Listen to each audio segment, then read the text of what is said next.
Bismillahirrahmanirrahim. Assalamualaikum warahmatullahi wabarakatuh. Alhamdulillah wa syukurillah wa ni'matillahi wa la hawla wa la quwwata illa billahil aliyyil azim.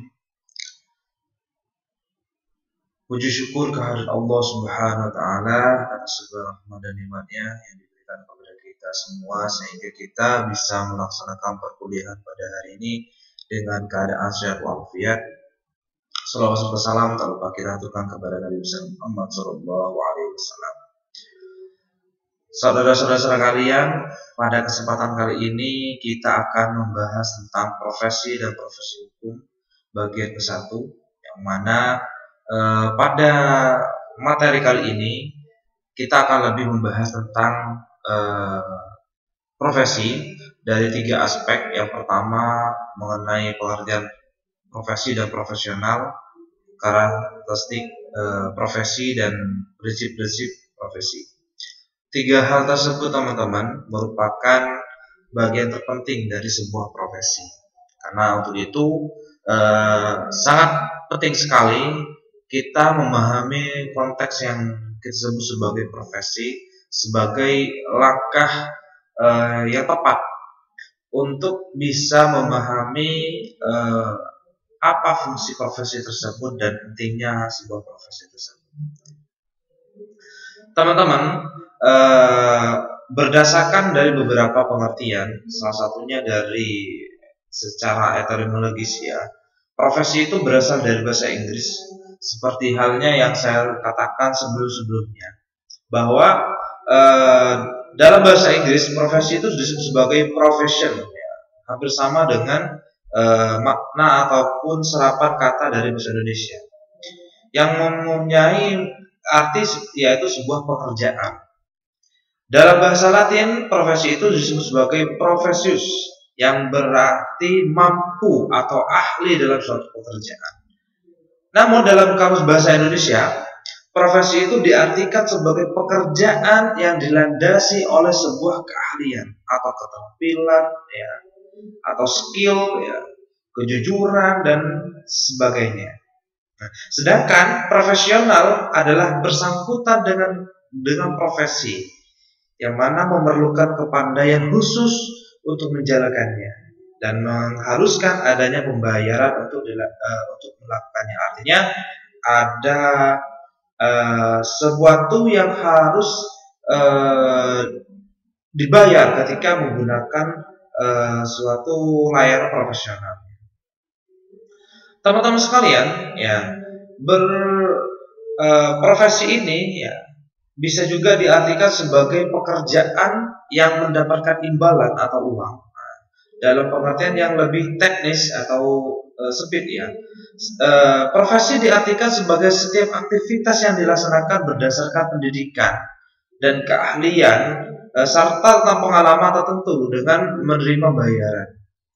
Itu makna dari sebuah profesi, teman-teman sekalian.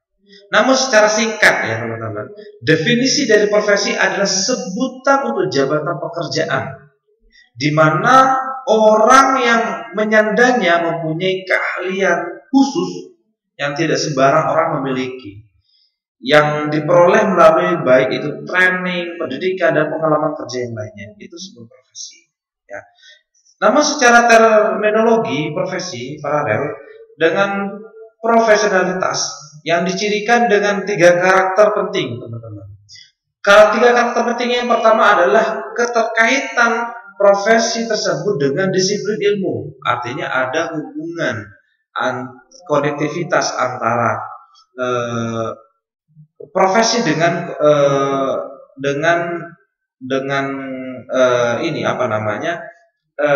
konektivitas dengan salah satu cabang ilmu. Contohnya semacam profesi hukum dengan konektivitas cabang ilmu hukum, gitu. Yang mana bisa yang dipelajari dan bersifat khusus. Yang kedua, teman-teman, mempunyai kemampuan merealisasikan teori-teori ilmunya dalam ranah praktis dengan baik. Artinya sebuah untuk profesi, ya, satu profesi dalam secara profesional itu mempunyai kemampuan untuk merealisasikan ilmu-ilmu dan teori-teorinya dalam ranah praktis yang bisa dilaksanakan secara praktik ya di dalam masyarakat. Seperti halnya kalau kita kajian ilmu kita semacam kajian ilmu hukum bisa direalisasikan atau didiasporakan di dalam ranah-ranah praktik seperti halnya pengadilan, ya kan? Seperti halnya kejaksaan dan lain-lain. Nah, dan yang terakhir adalah mempunyai banyak pengalaman kerja. Artinya profesi itu tidak monoton hanya dalam satu lingkup satu pekerjaan saja, namun bisa mendapatkan banyak pengalaman pekerjaan, baik itu nanti ya dalam profesi pengalaman dalam melayani klien, pengalaman dalam melayani semua hal. Profesi secara umum juga dapat diartikan sebagai pekerjaan yang wujud karya pelayanan yang dijalankan dengan penguasaan dan penerapan pengetahuan di bidang keilmuan tertentu. Jadi profesi itu secara umum, teman-teman, dalam bisa diartikan sebagai pekerjaan yang berwujud dalam karya pelayanan.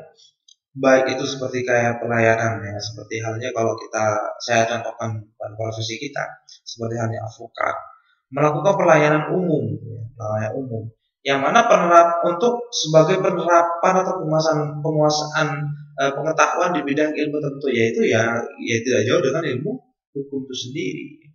Kalau kita secara penguasaan ya, karena kita adalah penguasa syariah, maka secara penguasaan pengetahuan ilmu syariah gitu. Nah, yang mana teman-teman pengembangannya dihayati sebagai suatu panggilan hidup dan pelaksanaannya terikat pada nilai etika tertentu. Artinya tidak semerta-merta pekerjaan tersebut atau pelayan tersebut tidak berlandaskan dari berlandaskan dari nilai-nilai atau etika-etika yang ada dalam kode etik masing-masing profesi. Karena setiap profesi memiliki kode etik masing-masing, yang mana memang ada etika-etika yang harus dilaksanakan. Dan juga profesi itu juga bukan sekedar hanya mencari uang ya, atau mendapatkan imbalan, namun juga sebagai ranah pengabdian terhadap sesama manusia atau untuk kepentingan umum, serta berakar pada penghormatan upaya untuk menjunjung tinggi martabat manusia ataupun martabat profesinya tersebut. Dikutip dari beberapa pengertian oleh pakar bahwa ada dua hal atau dua kriteria sebagai syarat untuk menyebut sebuah pekerjaan itu sebagai profesi. Yang pertama adalah profesi harus memiliki suatu keahlian yang khusus. Artinya tidak semua pekerjaan itu bisa menjadi sebuah profesi, karena hanya pekerjaan-pekerjaan yang mempunyai keahlian khusus, seperti halnya pekerjaan advokat. Advokat itu harus mempunyai keahlian khusus, yaitu adalah ilmu-ilmu dalam bidang advokat atau bidang penasihat hukum begitu, atau ilmu dari bidang pengacara begitu. Yang mana setelah kita menyelesaikan studi hukum ya, maka kita tidak bisa langsung menjadi advokat. Kita harus memiliki bidang keahlian. Kita harus sekolah lagi yang lebih khusus, yaitu sekolah advokat begitu. Itu kalau dokter, setelah dia menjadi sarjana kedokteran, dia tidak bisa langsung bisa menyuntik orang gitu. Dia masih belum diakui secara profesinya, maka harus mengikuti profesi kedokteran, yang mana tingkatan-tingkatannya ya seperti halnya pendidikan lagi gitu.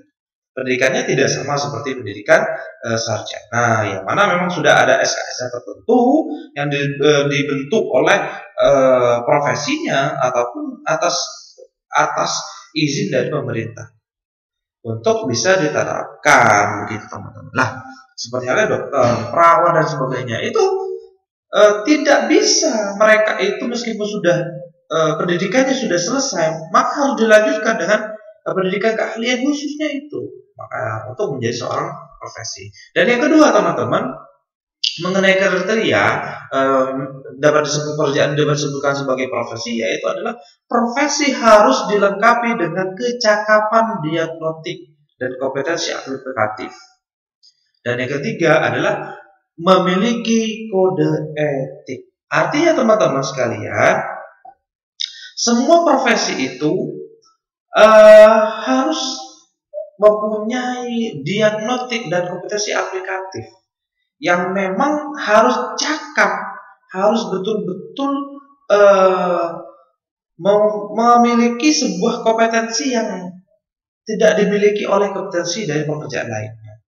Dan yang terakhir adalah adanya suatu kode etik yang memang wajib, karena tidak semerta-merta orang yang menjalankan profesinya itu secara dewe, harus dilandasi atau berlandaskan dari kode etik yang ada di masing-masing profesi.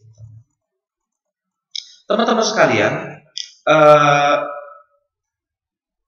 mengenai profesi dan profesional, ya, memang seorang yang sudah berprofesi ataupun seorang yang memiliki profesi belum bisa dikategorikan sebagai seorang profesional.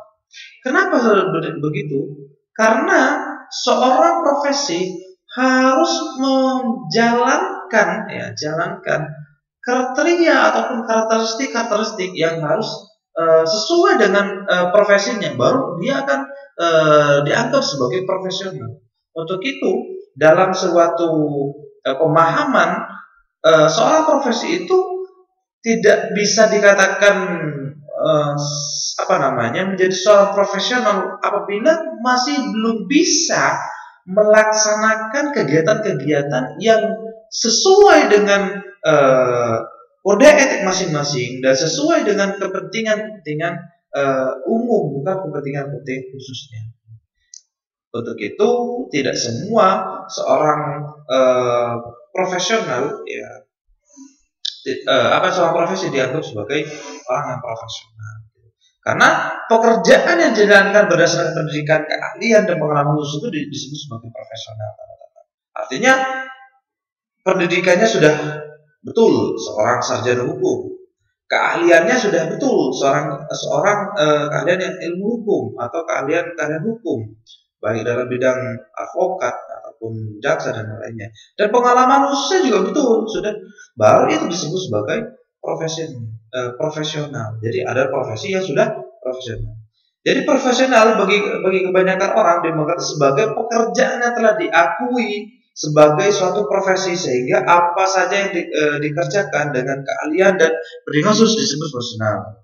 Nah, jadi kalau kita memaknai profesi itu kan banyak hal, ya, atau orang yang profesional, ya. Jadi seperti halnya pemain bola yang profesional bagaimana? Apakah orang yang main di tarkam, ya, di kompetisi tarkam di kampung-kampung itu sudah profesional? Belum. Kalau dia itu sudah mengaplikatifkan pendidikan khususnya, ya kan, dari keahliannya, ya kan, dan dikerjakan sesuai dengan kode etik yang telah ditetapkan dalam profesi ini, maka itu sudah sebagai profesional. Jadi kalau belum main di Liga 1 masih belum dikatakan sebagai pemain profesional, kan begitu teman-teman, ya. Nah, itulah beberapa pemahaman tentang profesional.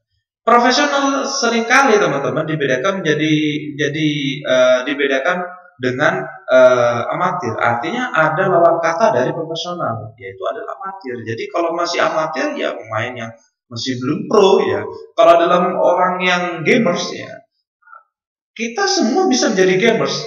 Artinya orang semua bisa menjadi seorang player.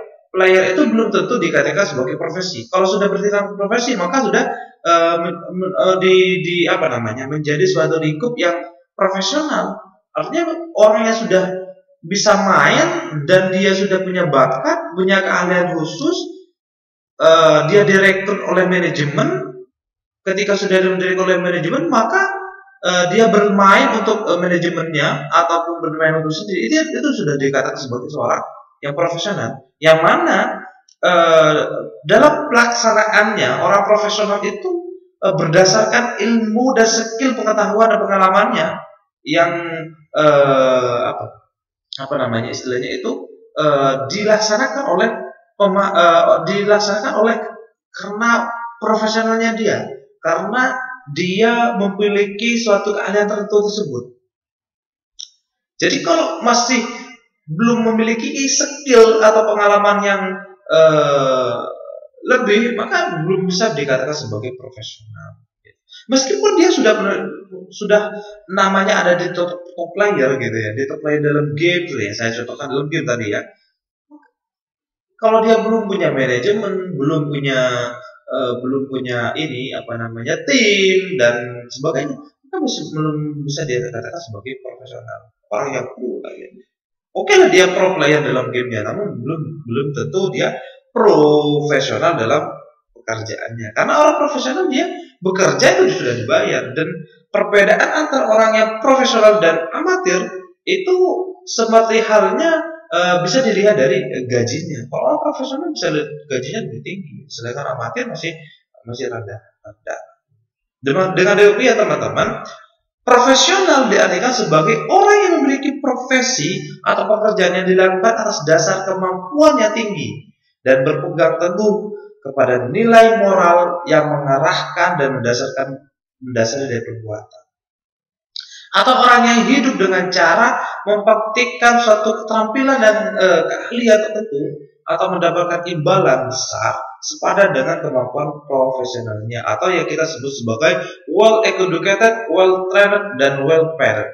Ya, artinya teman-teman bagus dalam pendidikan, bagus dalam trainingnya ataupun pekerjaannya, dan paidnya dalam pembayarannya. Gitu.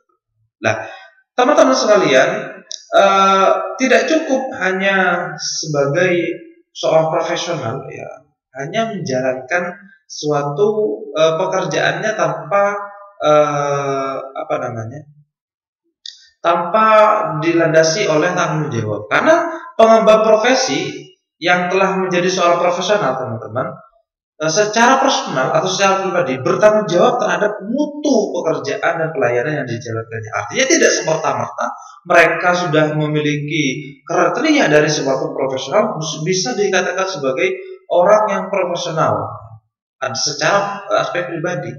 Karena kalau mereka sudah menjaga mutu dan pekerjaan dan pelayanan yang dijalankannya, maka itu sudah bisa menjadi anggap sebagai orang yang profesi yang berprofesional.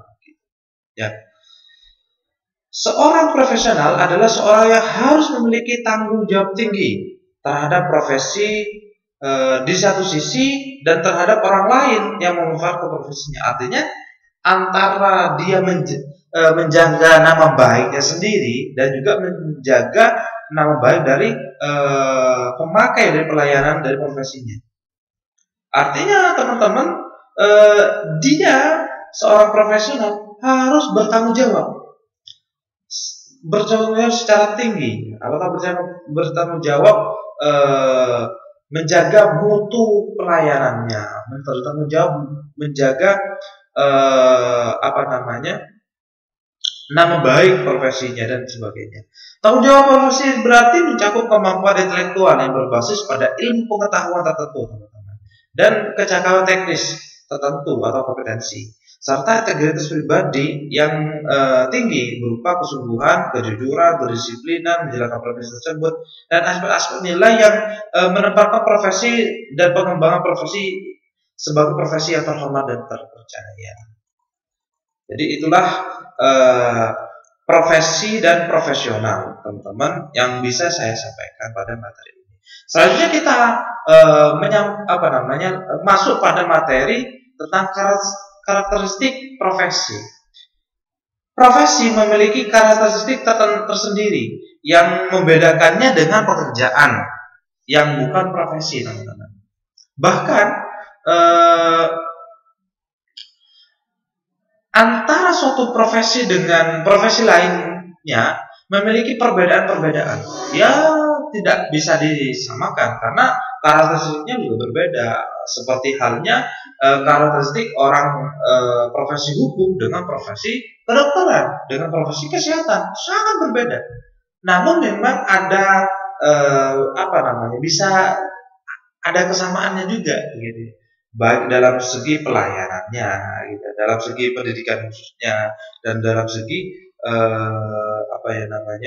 tata cara bekerjanya dan sebagainya. Tidak, karena memang kita masing-masing profesi itu sangat berbeda-beda. Ya seperti halnya dokter tadi yang saya sebutkan, arsitek dan sebagainya. Perbedaan-perbedaan itu terletak pada latar belakang pendidikan, ya, dari latar belakang pendidikan, dari latar belakang pengalaman dan profesi yang kekhususannya tersebut. Maka tidak bisa disamakan, teman-teman. Sedangkan kita bisa mengutip dari katanya Sutardio, ya. Dia menyebutkan bahwa ada 3 kriteria suatu profesi itu.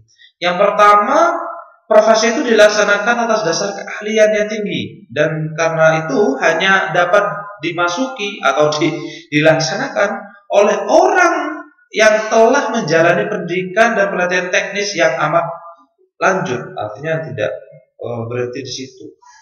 Jadi dia sudah masuk pada ranah pendidikan yang khusus dan juga masuk pada ranah pendidikan kekhususan, lebih khusus lagi begitu, yang berlanjut. Jadi sudah pendidikannya sarjana hukum gitu kan, atau sarjana syariah, nanti ketika mau masuk ranah profesi ya harus pendidikan lagi, khususnya apa, untuk profesi avokat yang syariah, atau kita bisa sebut sebagai avokat yang adapsi dan sebagainya.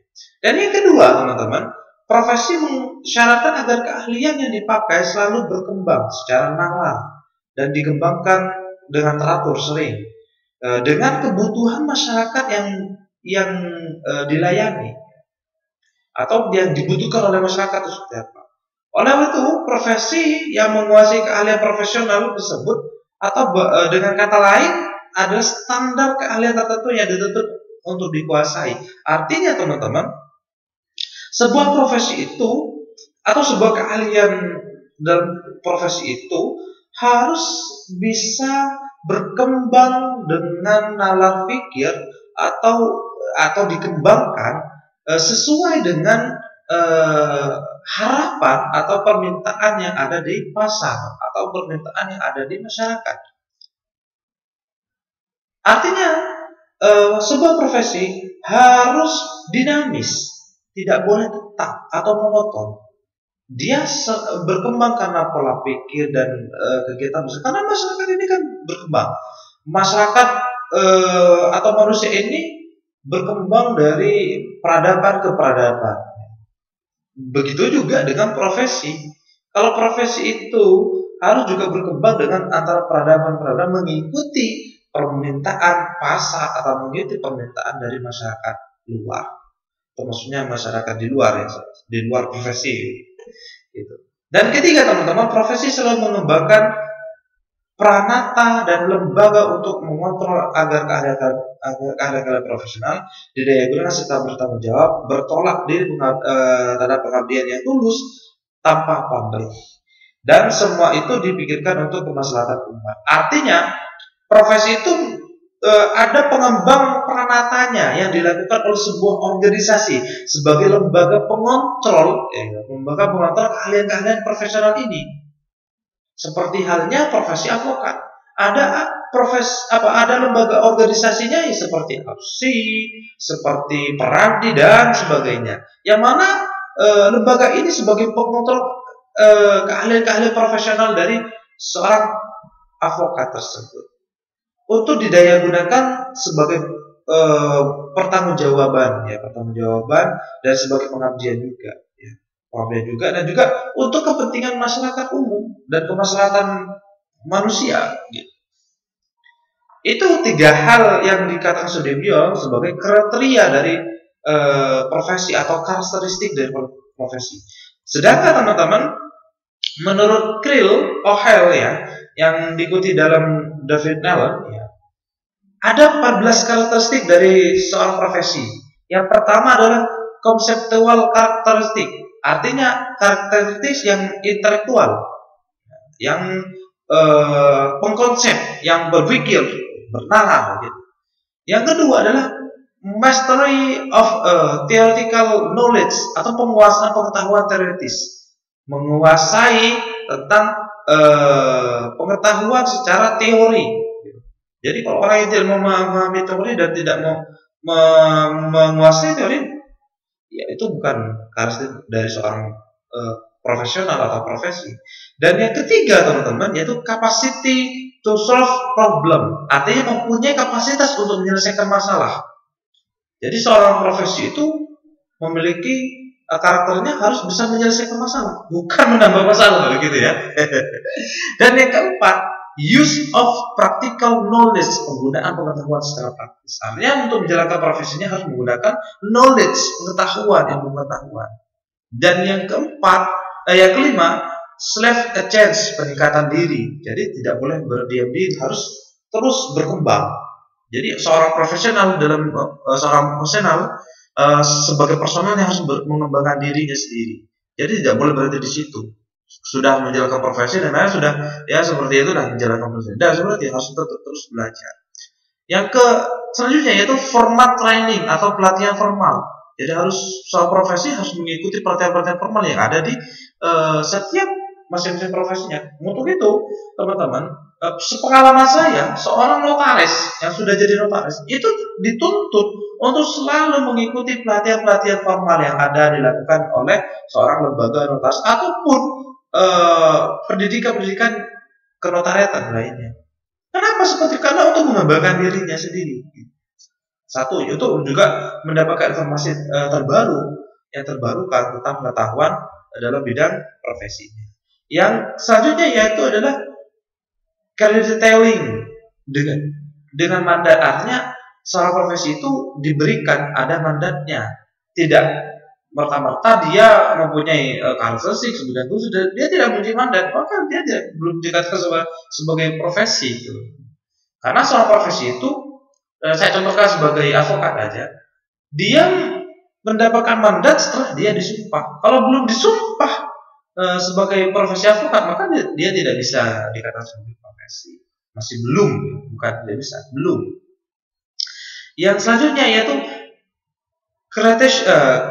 creation of subculture atau penciptaan subkultur dari kultur budayanya sebagai profesi tersebut.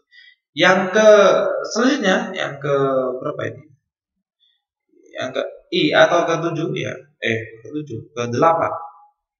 Legal reinforcement ya, atau penguatan hukum. Yang selanjutnya public acceptance atau penerimaan publik. Jadi harus bisa diterima oleh publik. Kalau belum bisa diterima, belum termasuk karakteristik dari profesi. Yang selanjutnya adalah ethical praktik, berpraktik dengan etika, berpedoman pada kode etik. Nah, etika itu kan sama halnya dengan kode etik ataupun etika yang ada di non kode etik. Ya seperti halnya etika-etika yang ada di masyarakat, itu hukum yang seperti halnya hukum adat. Yang selanjutnya adalah penalti. Penalti adalah sanksi bagi orang-orang yang melakukan pelanggaran-pelanggaran kode etik. Selanjutnya itu adalah relationship of other vocation atau berhubungan dengan pekerjaan lain. Jadi profesi itu karakteristiknya bisa berhubungan dengan pekerjaan lain. Profesi advokat bisa berhubungan dengan profesi notaris dan sebagainya. Terakhir yaitu relationship to user of the service, yaitu berhubungan dengan penggunaan layanan. Jadi hubungan antara pengguna dan seorang personal profesi itu harus dijaga. Ada hubungannya. Kalau ini tidak dijaga, ya bukan salah satu karakteristik dari sebuah profesi tersebut. Itulah karakteristik dari sebuah profesi. Dan yang terakhir kita akan membahas tentang prinsip-prinsip profesi, teman-teman. Ada banyak prinsip-prinsip profesi yang harus dilaksanakan oleh seorang profesional atau seorang profesi yang memiliki profesi. Karena sebagai profesi yang dibangun dan dijalankan berdasarkan pendidikan, keahlian, kemampuan teknis dan pengalaman yang dimaksudkan untuk pengabdian diri terhadap manusia, masyarakat dan bangsa dan negara, maka sebuah profesi harus berpegang teguh dan dijalankan dengan prinsip-prinsip tertentu. Salah satunya yang pertama adalah prinsip integritas. Artinya profesi memiliki integritas. Yang mana integritas di sini adalah konsistensi dan keteguhan yang tidak tergoyahkan dalam menjunjung tinggi nilai-nilai luhur dan keyakinan. Integritas di sini adalah sebagai konsep yang menunjuk konsistensi antara tindakan dengan nilai dan prinsipnya. Integritas juga bisa dimaknai sebagai kejujuran dan kebenaran diri tindakan seseorang. Artinya teman-teman, dalam menjalankan profesinya, seseorang tersebut harus berpegang teguh ya, dan tidak boleh tergoyahkan atas nilai-nilai luhur yang baik dan keyakinan yang baik yang harus selalu dipegang teguh.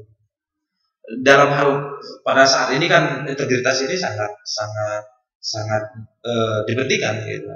Bahkan di masing-masing lembaga profesi sekarang sudah ada namanya zona integritas. Artinya mereka sudah memegang teguh tentang atau keyakinan mereka tentang nilai-nilai yang baik, nilai-nilai yang harus dilakukan. Atau kalau dalam bahasanya tadi bisa disebut sebagai nilai-nilai kejujuran dan kebenaran yang harus dipegang teguh setiap orang yang melakukan profesi. Yang kedua yaitu kompeten. Artinya teman-teman, seorang profesional harus mempunyai kemampuan intelektual, knowledge yang tinggi, dan kecapakan praktis ataupun skill yang dimiliki dan dihayati, dikuasai dan diaktualisasikan oleh seseorang yang mengemban profesi untuk melaksanakan wewenang, tugas dan tanggung jawab profesinya. Jadi profesi kompeten ini merupakan salah satu indikator yang dapat dipercaya atau tidaknya seorang pengembang profesi, sekaligus meyakinkan atau tidaknya pengembang profesi untuk menjalankan kewajiban profesinya.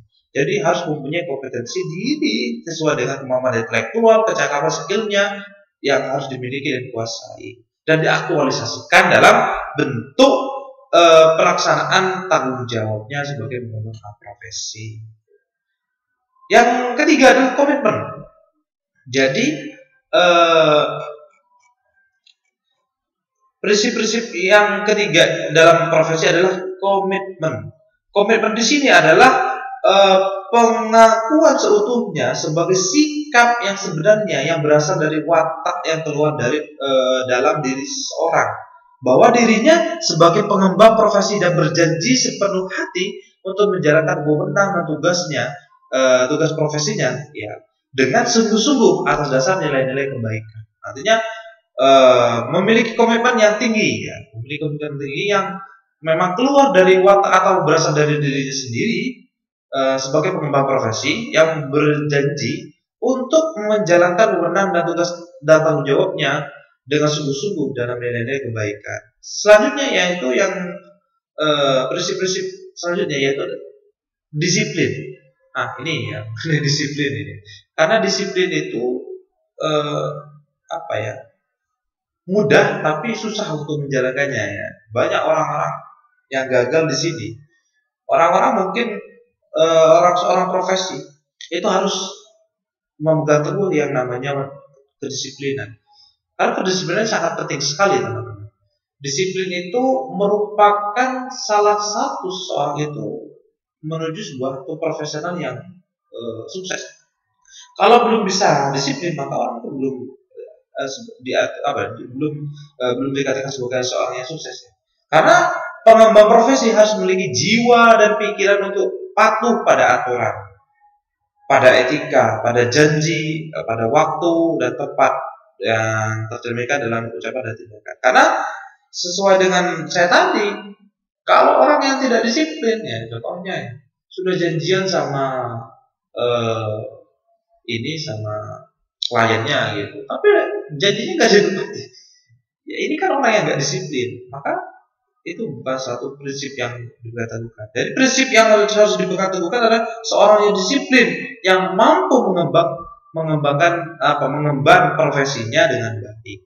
Artinya taat pada aturan, taat pada etika, taat pada kode etik dan taat pada ketentuan-ketentuan hukum yang baik tersebut. yang hidup di tengah-tengah masyarakat, moral, adat, dan sebagainya. Prinsip selanjutnya yaitu memegang teguh rahasia. Artinya seorang pengembang profesi menghormati kerahasiaan informasi atau data yang diperolehnya dari hasil hubungan profesionalnya terhadap klien atau pengguna profesi. Artinya teman-teman, seorang profesi harus benar-benar memegang teguh rahasia klien-kliennya. Profesi manapun pasti akan mewajibkan tentang kerahasiaan pengguna atau kliennya. Karena ini merupakan prinsip dari sebuah profesi. Yang selanjutnya yaitu bertanggung jawab. Seorang profesi atau pengembang profesi harus bertanggung jawab terhadap wewenang tugas dalam menjalankan profesinya. Ya, dengan mengerjakan pekerjaan profesionalnya sebaik-baiknya dengan standar tinggi sehingga menghasilkan capaian yang maksimal. Artinya tidak boleh teman-teman dalam menjalankan tanggung jawabnya itu kalau bayarannya tinggi tidak menggunakan keahlian yang maksimal, hanya sekedarnya saja, yang penting ada, ya kan belum bisa seorang yang memegang teguh prinsip dari profesi. Harus semaksimal mungkin, bayarannya tinggi, kecil ataupun besar, ya, bisa dijalankan dengan bertanggung jawab yang sungguh-sungguh. Yang selanjutnya itu objektif. Artinya teman-teman, dalam prinsip yang terakhir ini, seorang profesi harus objektif, yaitu dalam kejernihan dalam berpikir dan bertindak terhadap suatu masalah atas dasar kaidah-kaidah ilmiah dan normatif secara umum, dimengerti dan diterima akal dan banyak orang. Artinya tidak boleh menggunakan trik-trik yang tidak diterima, yang dapat diterima oleh banyak orang, menggunakan cara-cara curang gitu ya. Atau dalam kata lain, objektif di sini pola pikirnya itu dengan cara-cara yang tidak bermoral begitu, untuk menjatuhkan dan sebagainya. Itu tidak boleh. Jadi seorang pengembang profesi tidak boleh membiarkan terjadinya sesuatu pembiasan dalam konflik kepentingan dan sebagainya, ataupun mengesampingkan pertimbangan profesional. Jadi intinya teman-teman, objektif di sini harus bertindak sesuai dengan kaidah-kaidah ilmiah ataupun nalar-nalar yang hidup dalam satu keilmuan tertentu gitu. Jadi tidak boleh di luar nalar tersebut gitu, di luar bidang keilmuan tersebut gitu. Artinya tidak objektif secara penyelesaiannya. Jadi kalau saya bicara itu sesuai dengan SOP-nya gitu. Kalau di luar SOP-nya ya itu bukan objektif namanya. Itulah prinsip-prinsip dari sebuah profesi, teman-teman. Karena seorang profesi itu harus memiliki prinsip-prinsip yang saya sebutkan tadi. Karena seorang profesi bisa menjadi seorang profesional ataupun bisa menjalankan profesinya dengan baik kalau sudah melaksanakan sesuai dengan ketentuan-ketentuan yang ada ataupun menjunjung tinggi dari prinsip, baik itu secara karakter ataupun secara prinsip-prinsip dari profesinya tersebut. Mungkin itu saja yang bisa saya sampaikan untuk mata kuliah etika profesi hukum pada pembahasan profesi dan profesi hukum ya, bagian 1. Mungkin kalau ada pertanyaan silakan nanti bisa bertanya di live YouTube ataupun bisa bertanya di grup nantinya. Kurang lebihnya saya mohon maaf. Wassalamualaikum warahmatullahi wabarakatuh.